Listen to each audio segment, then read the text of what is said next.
See, I think this division is between the Bills and the Jets. Like you can look around out there, and again, what is your appetite for risk? Are you risk averse?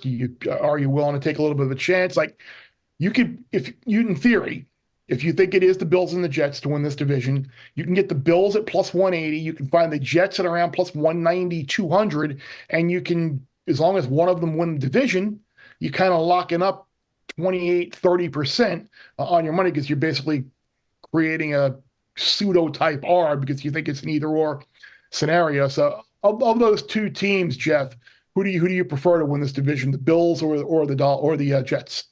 Dude, I have made 0 Jets wagers. I'm just not, except Aaron Rodgers comeback player of the year. Like that's the only one I've made. They're either going to be like 13-4 or 7-10 or 6-11. Like I think there's no in between. There's no in between. And guys, I don't know what to think of this team because of the variance I think they can have. I mean, they just traded for Hassan Reddick, who doesn't want to play for them. Yeah, we talked about that earlier. Exactly. I don't know if you guys have any wagers on the Jets. The one team I completely stayed away from. I think Rodgers wins comeback player of the year because of the storyline. Just he's not going to get hurt 2 years in a row. But that means you think they're going 13-4 if you bet Rodgers to win him comeback player of the year. It does. I know, unfortunately. But I have a hard time. I just have a hard time with this team, guys. I don't know how you feel about it, Will. I love the talent. I actually disagree. I think both the Bills and the Jets have high floors because if you have Allen, that's probably 9 wins right away. And if you have the Jets defense and just their overall talent, I mean, it went as bad as it could go last year. They didn't win 3 or 4 games. They won 7, which, I mean, I'm not a big Sal fan, but you have to give them some credit. I just look at the quarterbacks that threw passes for them. They don't have like a guy that's ever going to play in the NFL again, pretty much. They still won 7 games. I think Rodgers is going to be fine. I think there's also this narrative. You're going to hear this a lot. Well, Rodgers 2 years ago for Green Bay was starting to deteriorate. That's nonsense. He fractured his thumb in week 5 and he didn't play well. He played through an injury.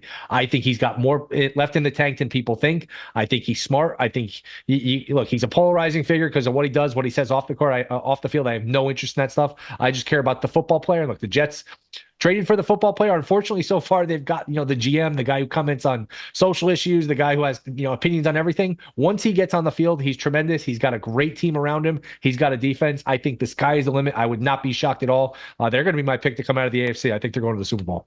Well, Sammy, Jeff and I kicked this around a little earlier. You mentioned Reddick and he's not there. So how much do you think it would affect your viewpoint of the Jets defense? Because now, say Reddick doesn't show up and he doesn't play and he sits out and he's a malcontent like you knew he was when you traded for him. Not only do you not have him, you don't have Huff, who he was supposed to replace. Like Sammy, how does that affect your view of the Jets if indeed Reddick doesn't play? I think he's going to get paid eventually. That's too. Usually how this works out. But hold on, didn't he request a trade to the Jets and now he wants to get traded from the Jets? Yes. Okay. Just wanted to clear that up in case. Yep. Okay.